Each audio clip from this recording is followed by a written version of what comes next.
Hi friends, आपका रोजगार तक यूट्यूब चैनल में स्वागत है। हम लोग जीके एंड जीएस के प्रैक्टिस सेट कर रहे हैं। ये सारे क्वेश्चन जो आपके सारे एग्जामों के लिए बहुत महत्वपूर्ण हैं, प्रीवियस ईयर है। चाहे वो कोई भी एग्जाम हो, पीसीएस का हो, रेलवे का हो, एसएससी का हो, टीचर का हो, कोई भी एग्ज़ाम हो, लगभग सारे एग्जामों में ये सब क्वेश्चन काफ़ी मात्रा में पूछे जाते हैं, जो आपके एग्ज़ाम के लिए, आपके मेरिट के लिए बहुत ज़रूरी है। एक एक क्वेश्चन। चलिए आज का प्रैक्टिस सेट 6 का कुछ क्वेश्चन देखते हैं। पहला क्वेश्चन क्या है? चलिए पहला क्वेश्चन है, सिंधु घाटी सभ्यता के शहरों की गलियाँ थी। मतलब जो सिंधु घाटी सभ्यता हमें मिली है, जो कि भारत की सबसे प्राचीन सभ्यता है, उनकी शहरों की जो गलियाँ थी वो कैसी थी? ऑप्शन ए है चौड़ी और सीधी, ऑप्शन बी है तंग और मैली, ऑप्शन सी है फिसलन वाली, ऑप्शन डी है तंग और टेढ़ी। हम लोगों ने देखा है मोहनजोदड़ो या हड़प्पा में जो रोड हैं, जो सड़क हैं शहरों के, वो आपको सीधी और एक दूसरे को समकोण मतलब राइट एंगल पर काटती हैं। बस सीधी हैं, चौड़ी और सीधी हैं, जो उत्तर से दक्षिण या पूर्व से पश्चिम एक दूसरे को समकोण काटती हैं। इसलिए इसका सही उत्तर होगा ऑप्शन ए, चौड़ी और सीधी। चलिए नेक्स्ट क्वेश्चन देखते हैं। अगला क्वेश्चन है, गुरु गोविंद सिंह द्वारा खालसा पंथ की स्थापना किस वर्ष की गई थी? ऑप्शन ए है 1599, ऑप्शन बी है 1699, ऑप्शन सी है 1707, ऑप्शन डी है 1657। गुरु गोविंद सिंह सिख धर्म के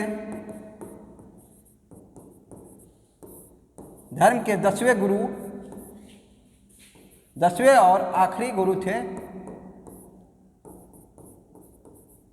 इन्होंने गुरु पद को समाप्त कर दिया और गुरु ग्रंथ साहिब को ही गुरु का स्थान दिया। 1699 ईस्वी में इन्होंने खालसा पंथ की स्थापना की, जिसके लिए काकड़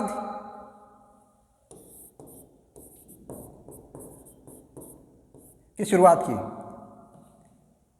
तो इसका सही उत्तर होगा ऑप्शन बी 1699। गुरु गोविंद साहिब का जन्म बिहार के पाटलिपुत्र अर्थात पटना में हुआ था। चलिए नेक्स्ट क्वेश्चन देखते हैं। अगला क्वेश्चन है, वेदों की ओर लौटो नारा किसने दिया था? ऑप्शन ए है गुरु नानक देव जी, ऑप्शन बी है दयानंद सरस्वती, ऑप्शन सी है स्वामी विवेकानंद, ऑप्शन डी है राजा राम मोहन राय। गुरु नानक देव जी सिख धर्म के संस्थापक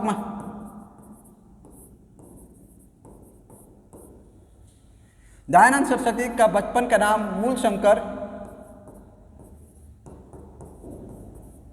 इन्होंने 1875 में बम्बई में आर्य समाज की स्थापना की,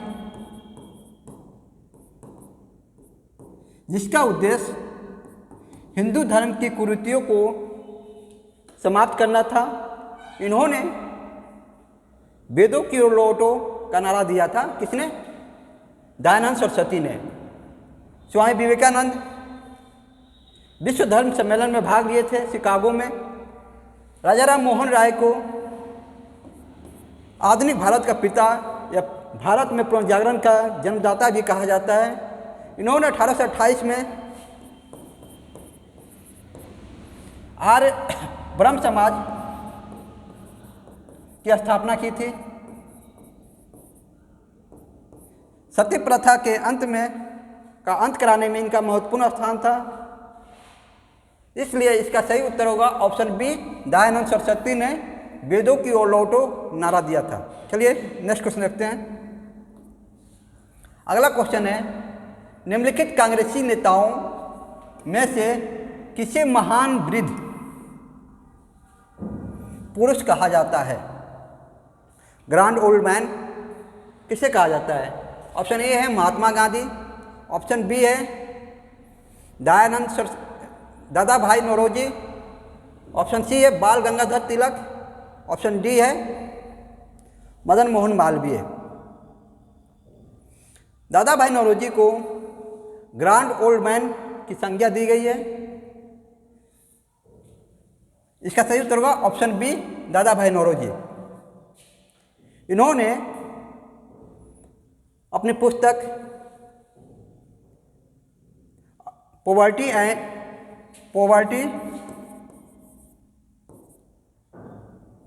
and un British rule in British rule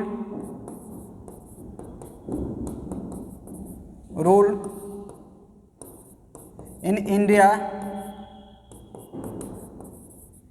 में धन के अपवाहन मतलब धन निष्कासन की सिद्धांत दिया था, जिसके अनुसार उन्होंने साबित किया कि अंग्रेज भारत को कैसे लूटकर, भारत का शोषण कर यहाँ के धन संपदा को इंग्लैंड कैसे लेके जा रहे हैं। उन्होंने ये ब्रिटिश हाउस ऑफ कॉमन्स में चुने जाने वाले प्रथम भारतीय थे। चलिए नेक्स्ट क्वेश्चन देखते हैं। अगला क्वेश्चन, अंग्रेजों द्वारा निम्न में से किस क्रांतिकारी को फांसी की सजा दी गई थी? ऑप्शन ए है जतिन दास, ऑप्शन बी है चंद्रशेखर आजाद, ऑप्शन सी है राजगुरु, ऑप्शन डी है कल्पना दत्त। जतिन दास की मृत्यु भूख हड़ताल या उपवास के थ्रू भूख हड़ताल इन्होंने 63 दिन तक जेल में ही उपवास किया था या भूख हड़ताल किए थे, जिसके कारण इनकी 63वें दिन मृत्यु हो गई थी। चंद्रशेखर आजाद और कल्पना दत्त अंग्रेजों से मुठभेड़ के समय खुद को गोली मारकर मर गए थे। राजगुरु सुखदेव और भगत सिंह को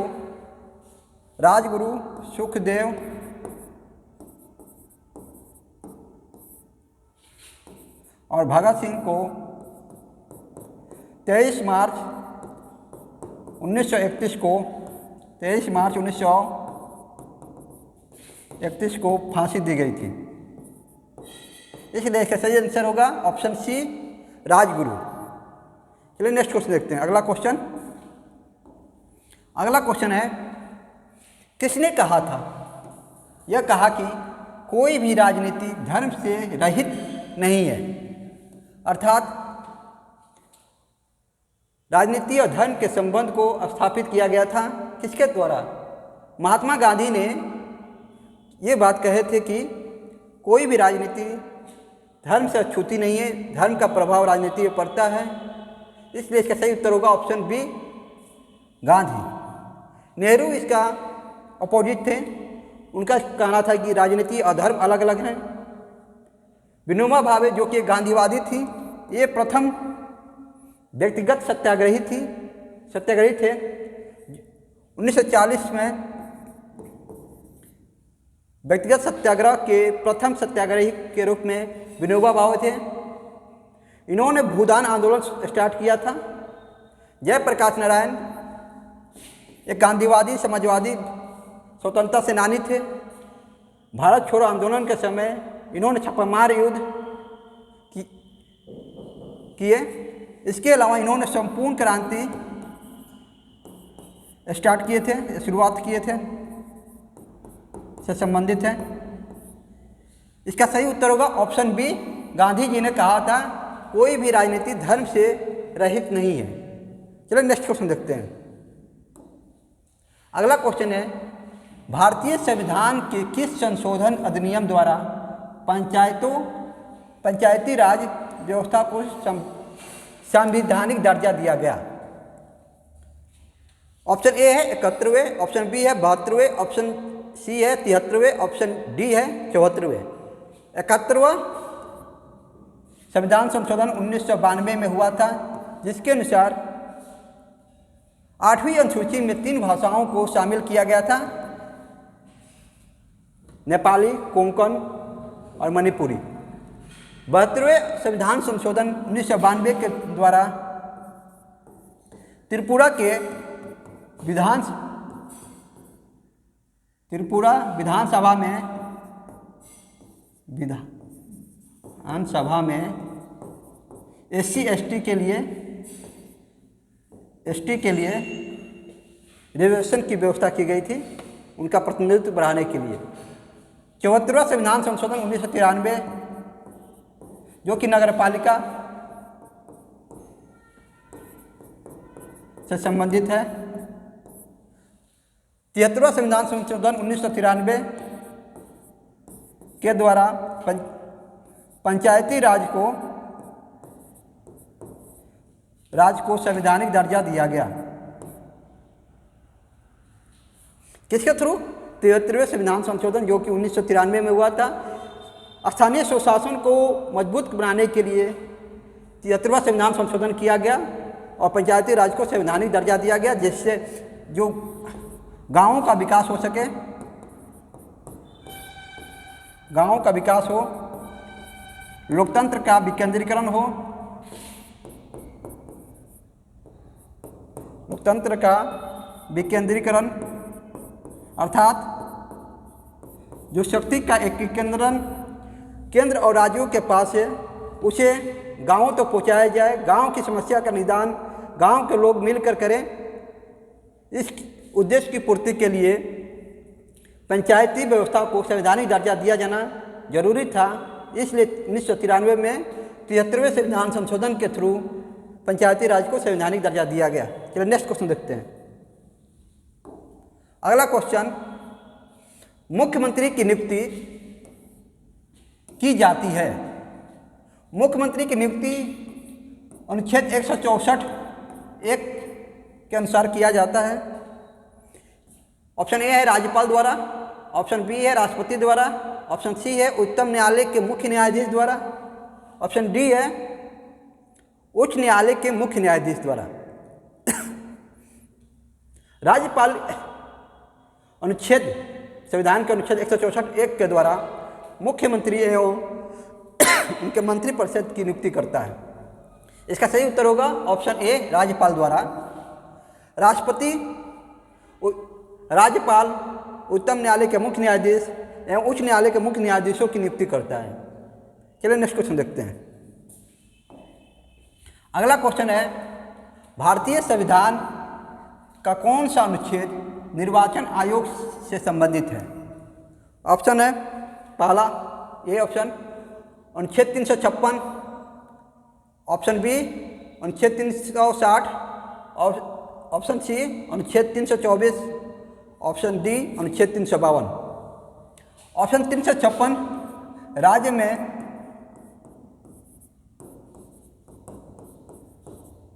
संवैधानिक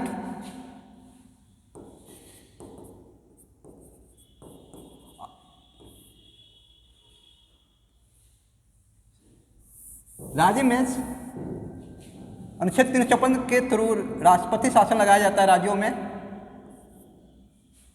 राज्य में असंवैधानिक स्थिति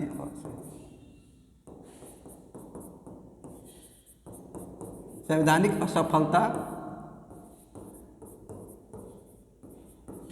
के उपरांत राज्यपाल के संस्तुति पर या अनुमोदन पर राष्ट्रपति राज्यों में राष्ट्रपति शासन अनुच्छेद 356 के थ्रू लगाते हैं।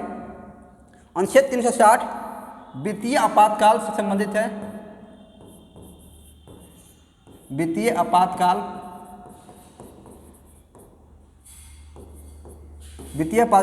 अनुच्छेद 352 ये राष्ट्रीय आपातकाल से संबंधित है। जब देश पर संकट हो या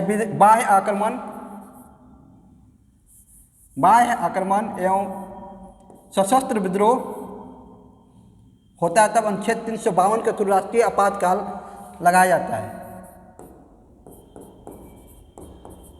अनुच्छेद 324 के अनुसार राष्ट्रपति निर्वाचन आयोग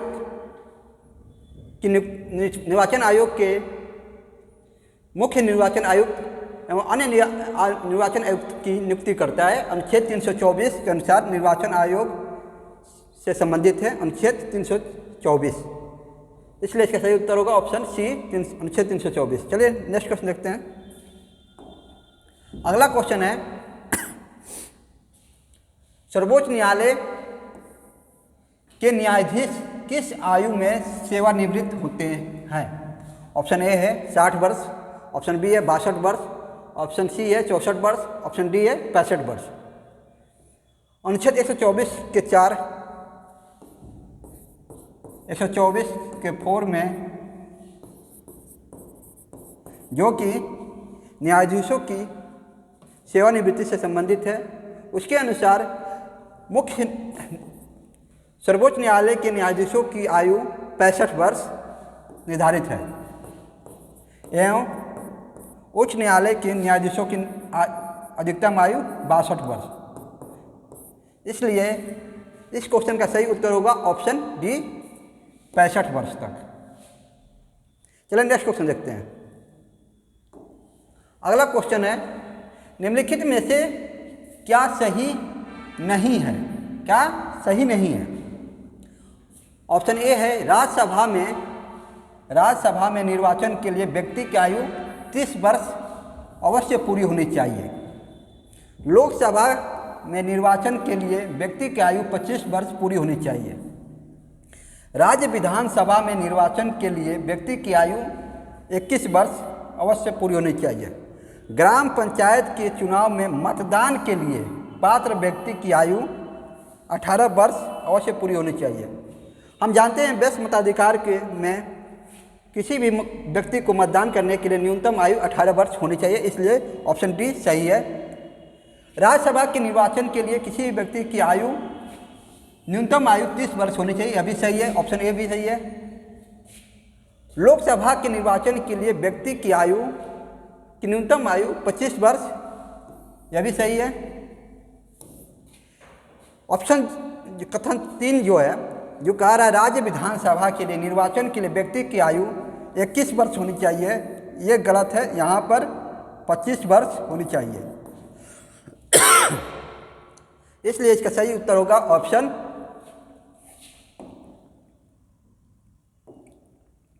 ऑप्शन सी। ये ऑप्शन सी गलत है। चलिए अगला क्वेश्चन देखते हैं। नेक्स्ट क्वेश्चन, सॉरी, झीलों के अध्ययन को कहते हैं झीलों के अध्ययन को क्या कहते हैं? पहला ऑप्शन है लिम्नोलॉजी, बी है पोटोलॉजी, सी है टोपोलॉजी और डी है हाइड्रोलॉजी। पोटोलॉजी ये नदियों से संबंधित है, नदियों के अध्ययन से संबंधित। हाइड्रोलॉजी जल एवं उससे संबंधित। जो लिम्नोलॉजी है ये झीलों, तालाबों आदि के अध्ययन से संबंधित है, इसलिए इसका सही उत्तर होगा ऑप्शन ए लिम्नोलॉजी। चलिए नेक्स्ट क्वेश्चन देखते हैं। अगला क्वेश्चन है, कपास के उत्पादन के लिए सबसे अच्छी मिट्टी कौन सी है? ऑप्शन ए है काली लावा मिट्टी, ऑप्शन बी है दोमट मिट्टी, ऑप्शन सी है पूर्ण जल वाहित मृदा, ऑप्शन डी है कछारी मिट्टी। कछारी मिट्टी नदियों के किनारे, नदी के किनारे वाले मिट्टी को कहा जाता है। दोमट मिट्टी ये नदियों द्वारा लाई गई मिट्टी होती है जो चिकनी होती है। काली लावा मिट्टी जिसे रेगुर मिट्टी भी कहा जाता है, मृदा भी कहा जाता है, जिसमें जल संग्रहण की क्षमता अधिक होती है, इसलिए ये मिट्टी, काली लावा मिट्टी, कपास की खेती के लिए सबसे उपयुक्त मानी जाती है। इसलिए इसका सही उत्तर होगा ऑप्शन ए काली लावा मिट्टी। चलिए नेक्स्ट क्वेश्चन देखते हैं। अगला क्वेश्चन है, भारत की जलवायु पर निम्नलिखित में से किसका प्रभाव नहीं पड़ता है? ऑप्शन ए है मानसून, ऑप्शन बी है महासागरीय धाराएं, ऑप्शन सी है भूमध्य रेखा का सानिध्य, ऑप्शन डी है हिंद महासागर का अस्तित्व। हिंद महासागर का अस्तित्व, हिंद महासागर का अस्तित्व भारतीय मानसून जलवायु पर प्रभाव डालता है, जिसके कारण भारत के तटीय मैदानों, तटीय प्रदेशों में जलवायु सामान्य रहता है। भारत क्या भूमध्य रेखा से सानिध्यता के कारण दक्षिण भारत उष्णकटिबंधीय प्रदेश में पड़ता है, वहाँ उष्णकटिबंधीय जलवायु पाया जाता है। मानसून हम लोग जानते हैं दक्षिण पश्चिमी मानसून के कारण भारत में सबसे अधिक वर्षा होती है। तो यहाँ पर मानसून भूमध्य रेखा का सानिध्य और हिंद महासागर का अस्तित्व जलवायु पर प्रभाव डालता है, लेकिन भारत के पास महासागरीय धाराएं कोई नहीं है जिसका प्रभाव भारत पर नहीं पड़ता है। महासागरीय धाराएं क्या होती है? समुद्र की धारा होती है, समुद्र की बहने की दिशा। ये कहीं गर्म कहीं ठंडी जल धारा होती है, इसलिए इसका सही उत्तर होगा ऑप्शन बी, महासागरीय धाराएं का प्रभाव भारतीय जलवायु पर नहीं पड़ता है। चलिए नेक्स्ट क्वेश्चन देखते हैं। अगला क्वेश्चन कह रहा है भारत में प्रायद्वीपीय नदी से संबद्ध सबसे ऊंचा निकास बेसिन कौन सा है? ऑप्शन ए है महानदी, ऑप्शन बी है गोदावरी, ऑप्शन सी है कृष्णा, ऑप्शन डी है नर्मदा। जो नर्मदा नदी है ये मध्य प्रदेश के अमरकंटक से निकलकर, अमरकंटक पहाड़ियों से निकलकर ये भ्रज घाटियों से बहते हुए अरब सागर में जाके मिलती है। कहाँ? अरब सागर में। गोदावरी नदी ये नासिक से निकलकर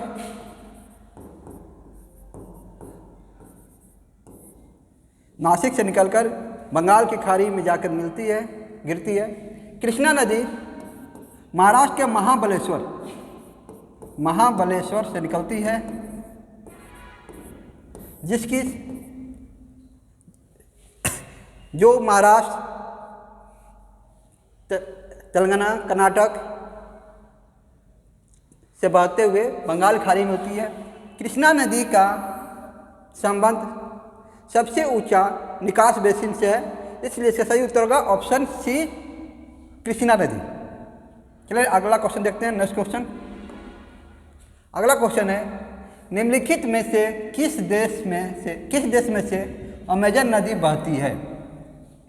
अमेजन नदी ऑप्शन ए है संयुक्त राज्य अमेरिका यूएसए, ऑप्शन बी है फ्रांस, ऑप्शन सी है ब्राज़ील, ऑप्शन डी है कनाडा। यूएसए और कनाडा ये उत्तरी अमेरिका में है, उत्तरी अमेरिका के देश है।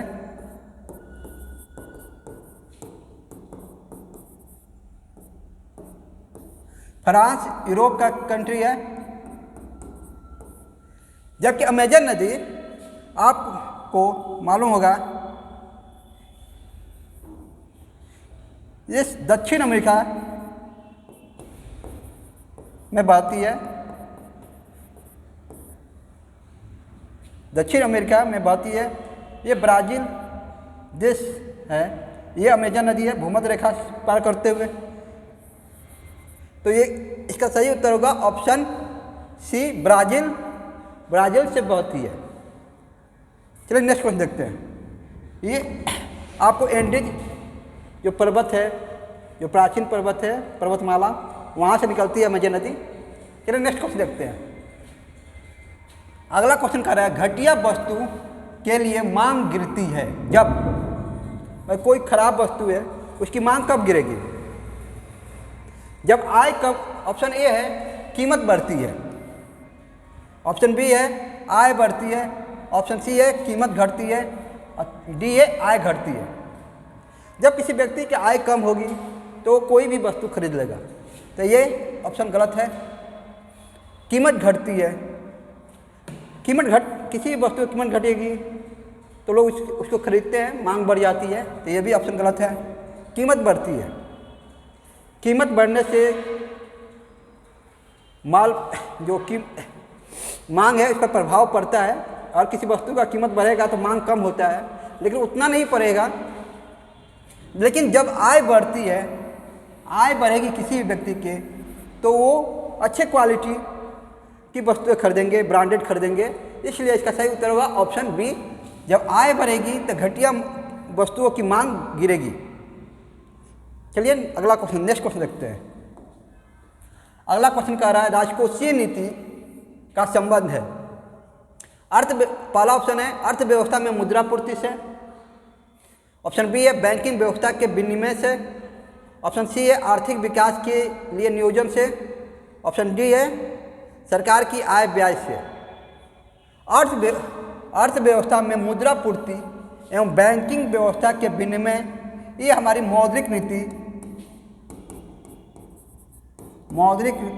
नीति मॉनेटरी पॉलिसी से संबंधित है, जो आरबीआई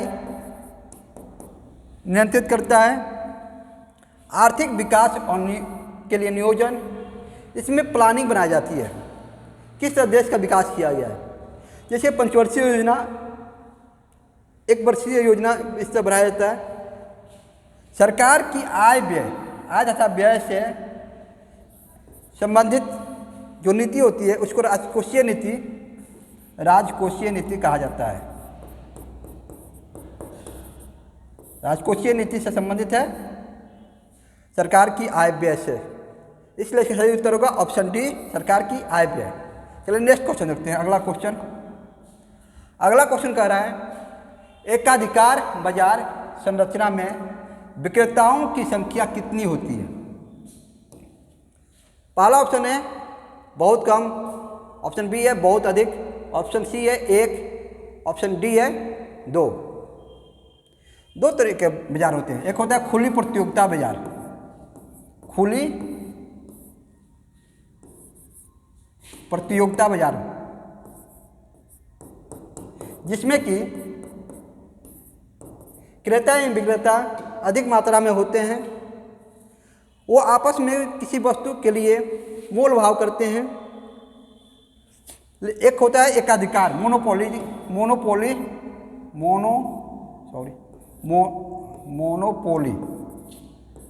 इकोनॉमी। इसमें क्या होता है कि विक्रेता केवल एक होता है।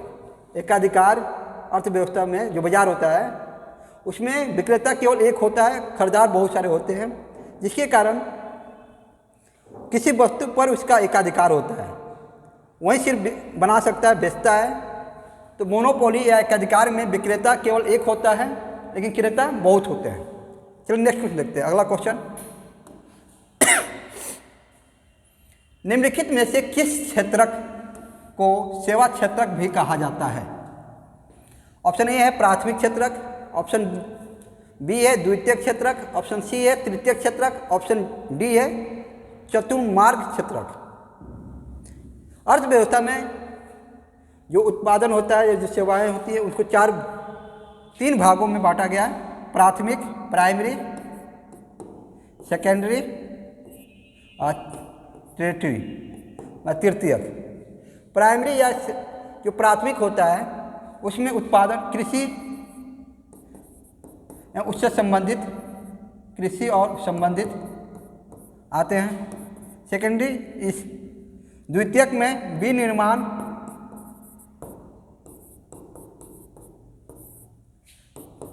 तृतीयक में होटल, बैंकिंग,